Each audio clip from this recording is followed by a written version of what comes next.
से हैं फ्रेंड्स 2026 में सरकारी बैंक की पहली वैकेंसी की जानकारी लेके आ रहा हूँ दोस्तों यूको बैंक जो कि गवर्नमेंट अंडरटेकिंग बैंक है ने दोस्तों 170 से ज़्यादा वैकेंसी निकाली हैं।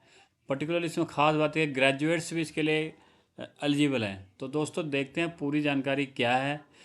कल ये पोस्टें निकली हैं और 2 फरवरी तक आप इसके लिए अप्लाई कर सकते हैं। टोटल जो इसकी क्वालिफिकेशन है, पे है, ये सारा हम इसमें जानते हैं। इससे पहले हमें लाइक और सब्सक्राइब जरूर करें ताकि 2026 में भी आपको ऐसी सरकारी नौकरी की नोटिफिकेशन आपको मिलती रहें। तो दोस्तों पूरी जानकारी लेते हैं। जो पहली पोस्ट है ट्रेड फाइनेंस ऑफिसर की है, 30 वैकेंसी है दोस्तों इसकी। अगली जो पोस्ट है ट्रेजरी ऑफिसर की, इसकी 10 वैकेंसीज हैं। अगली जो है चार्टर्ड अकाउंटेंट की, इसकी 50 वैकेंसीज हैं। जो नेक्स्ट जो पोस्ट है चार्टर्ड अकाउंटेंट की, इसकी 25 वैकेंसी है दोस्तों। जो ट्रेड फाइनेंस ऑफिसर की इसकी एज है 20 से 30। ट्रेजरी ऑफिसर की जो है 22 से 35। चार्टर्ड अकाउंटेंट के लिए जो एज चाहिए वो 20 से 30। और चार्टर्ड अकाउंटेंट जो ग्रेड 2 में इसकी एज है 22 से 35 साल। जो अगली पोस्ट है दोस्तों नेटवर्क एडमिनिस्ट्रेटर की, इसमें 20 से 30 एज चाहिए और 5 इसकी पोस्ट हैं। जो नेक्स्ट पोस्ट है दोस्तों डाटाबेस एडमिनिस्ट्रेटर की, इसकी एज जो है 20 से 30 साल चाहिए और इसकी 3 वैकेंसीज हैं। नेक्स्ट जो पोस्ट है दोस्तों सिस्टम एडमिनिस्ट्रेटर की है, 20 से 30 इसकी एज चाहिए और 3 वैकेंसी हैं दोस्तों। नेक्स्ट जो पोस्ट है सॉफ्ट डेवलपर की है दोस्तों, ग्रेड 1 की पोस्ट है JMGS की, 20 से 30 साल एज है और 15 इसमें वैकेंसीज हैं फ्रेंड्स। नेक्स्ट जो पोस्ट है म्यूरक्स डेवलपर की है, 20 से 30 साल एज है और 5 इसमें पोस्टें हैं। नेक्स्ट पोस्ट है दोस्तों फिनाकले डेवलपर की, इसमें 5 पोस्टें हैं और 20 से 30 इसके लिए एज चाहिए। अगली जो पोस्ट है फ्रेंड्स क्लाउड इंजीनियर की है, इसमें 3 पोस्टें हैं टोटल और 20 से 30 साल इसमें एज है। अगली पोस्ट है AI/ML इंजीनियर की दोस्तों, इसमें भी 2 पोस्टें हैं और 20 से 30 साल एज है। नेक्स्ट पोस्ट है डाटा एनालिस्ट की, 2 पोस्टें हैं, 20 से 30 एज लिमिट इसमें भी है।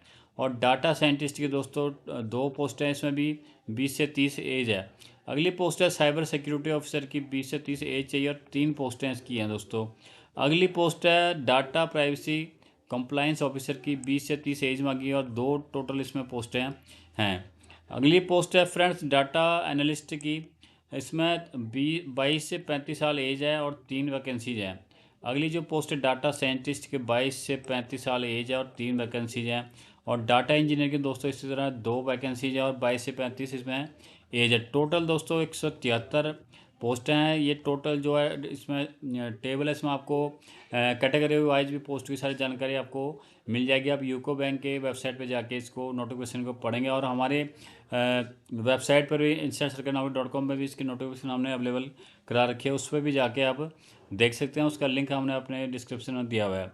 तो दोस्तों जो पोस्टें इसमें ग्रेड JMGS ग्रेड 1 में आती हैं, उनकी जो बेसिक रैंक 48,480 से लेके 85,920 तक। और जो MMGS 2 ग्रेड में आती है उसमें 64,820 से लेकर 93,960 इसमें बेसिक रहने वाला। दोस्तों इस बेसिक में आपका DA HRA lease accountancy CCA medical benefit जो भी बैंक की तरफ से दिए जाते हैं सारे अलाउंसेज उसमें ऐड होंगे। उसके बाद आपकी पे बनेगी, यानी कि काफ़ी अच्छी वैकेंसी आपकी पे रहने वाली, जबकि 48,000 से जहाँ पर आपकी बेसिक शुरू हो रही है। तो अच्छी खासी आपकी पे बनने वाली, लगभग मेरे हिसाब से आपकी 80,000 के आसपास इनिशियल में पे बनने वाली है। और सबसे बड़ी बात है दोस्तों ये पोस्टें रेगुलर पोस्टें हैं, कॉन्ट्रेक्चुअल पोस्टें नहीं हैं। रेगुलर ऑफिसर बनने का आपको एक अच्छा अपॉर्चुनिटी है सरकारी बैंक में दोस्तों। अगर दोस्तों हम क्वालिफ़िकेशन की बात करें तो दोस्तों ट्रेड फाइनेंस ऑफिसर के लिए जो मैंडेटरी है ग्रेजुएट होनी चाहिए, किसी भी कैटेगरी में आपके पास ग्रेजुएशन होनी चाहिए। और साथ में फुल टाइम 2 साल का आपका MBA और या post graduate diploma in management with specialization in finance international business trade finance from any institute, आपके पास ये क्वालिफिकेशन होनी चाहिए। और दोस्तों जो नेक्स्ट ट्रेजरी ऑफिसर के लिए क्वालिफिकेशन, इसमें भी मैंडेटरी ग्रेजुएशन आपके पास होनी चाहिए किसी भी कैटेगरी में, और साथ में फुल टाइम 2 साल का MBA आपके पास इसमें भी होना चाहिए। नेक्स्ट पोस्ट है CA की, चार्टेड अकाउंटेंट की। इसमें आपके पास qualification chartered accountant certification from institute of chartered account of India, यानी कि ICAI से आपके पास CA की क्वालिफिकेशन होनी चाहिए। और जो नेक्स्ट पोस्ट है चार्टेड अकाउंटेंट इन ग्रेड 2 में, जो इसमें भी चार्टेड अकाउंटेंट की आपके पास यानी कि CA की क्वालिफिकेशन होनी चाहिए। जो नेक्स्ट पोस्ट है दोस्तों नेटवर्क एडमिनिस्ट्रेशन इन JMGS की है। इसमें BE या BTech आपके पास होनी चाहिए। और नेक्स्ट जो पोस्ट है डाटाबेस एडमिनिस्ट्रेटर की, इसमें दोस्तों BE BTech इसमें आपका क्वालिफिकेशन होना ज़रूरी है, या आपके पास कंप्यूटर साइंस या इलेक्ट्रॉनिक्स एंड कम्युनिकेशन या electronics and telecommunication, electronics MCA MSc computer science आपके पास क्वालिफिकेशन होनी चाहिए। अगली जो पोस्ट है दोस्तों सिस्टम एडमिनिस्ट्रेटर की पोस्ट है। इसमें BE BTech में बेसिक क्वालिफिकेशन है, कंप्यूटर साइंस वही सेम जो ऊपर इसमें मांगी थी वही इसमें भी क्वालिफिकेशन रहने वाली है। अगली पोस्ट है सॉफ्टवेयर डेवलपर की, ग्रेड 1 की पोस्ट है दोस्तों। इसमें भी BE BTech जो क्वालिफिकेशन ऊपर मांगी थी वही इसमें रहने वाली है।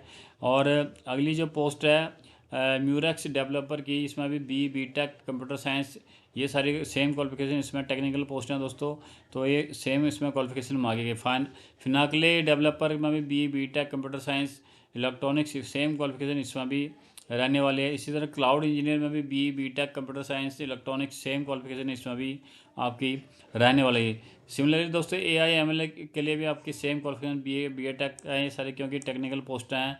और अगली जो पोस्ट है डाटा एनालिस्ट की है, इसमें भी BE BTech computer science electronics and communication और टेलीकम्युनिकेशन की जो है इसमें क्वालिफिकेशन आपके पास होनी चाहिए। डाटा साइंटिस्ट के लिए भी आपकी सेम क्वालिफिकेशन इसमें रहने वाली है।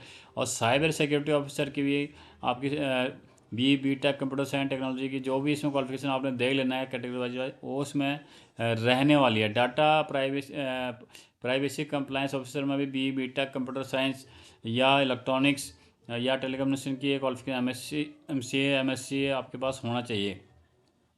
डाटा एनालिस्ट के लिए भी दोस्तों bachelor degree in computer science, information technology, statics, mathematics, data science, MCA MSc computer science, MSc big data analyst, MSc data science की क्वालिफिकेशन आपके पास इनमें से कोई होनी चाहिए।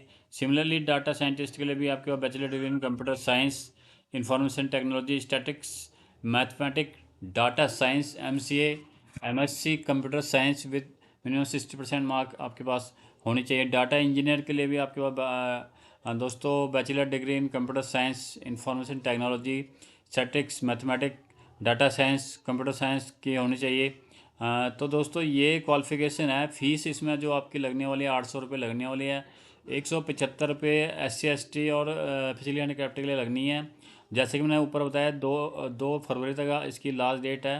उससे पहले आपने पढ़ के अच्छे से इसको अप्लाई कर लेना। और जो मोड ऑफ सिलेक्शन रहना इसमें ऑनलाइन रिटन टेस्ट होगा और स्क्रीनिंग होगी, ग्रुप डिस्कशन होगा और इंटरव्यू होएगा। जो भी बैंक को सूटेबल लगेगा उस हिसाब से इसमें होने वाला। आपने यूको बैंक पे जाना है, वहाँ आपको इसकी टाइम टू टाइम अपडेट मिलती रहेगी। तो फ्रेंड्स ये काफ़ी अच्छी वैकेंसीज हैं। अप्लाई आपने यूको बैंक के वेबसाइट पे जाके करना है। UCO-bank.in में ये सारा प्रोसेस नोटिफिकेशन में दे रखा है, इसको आपने ध्यान से दिलाना। पहले भी UCO बैंक में जाना है, scroll down, click on career recruitment opportunity, advertisement जो ऐड होएगा उस पर आपने क्लिक करना है। और उसी के साथ ही आपको click here to apply online पे करना है। जो भी रजिस्ट्रेशन डाटा आपने उसमें भरना है वो आपने रजिस्ट्रेशन प्रोसेस करना है। क्लिक ऑन लॉगिन है, एंटर द लॉगिन क्रेडेंशियल, वो लॉगिन करने जो आपने रजिस्ट्रेशन की उसकी जो लॉगिन क्रेडेंशियल आपने यहाँ भरनी है। कंप्लीट एप्लीकेशन, उसके बाद आपने सारा ये प्रोसेस आपको यहाँ पर इजी मेथड में इन्होंने बता रखा है, इसको पढ़ना है। उसके बाद बड़ी इजीली आपने भरना है। जो भी डॉक्यूमेंट दोस्तों आपने अपलोड करना है वो सब इसमें दे रखा है। वो करने के बाद ही आप अप्लाई करें ताकि कोई मिस्टेक ना रहे। और हमें लाइक और सब्सक्राइब जरूर करें। धन्यवाद।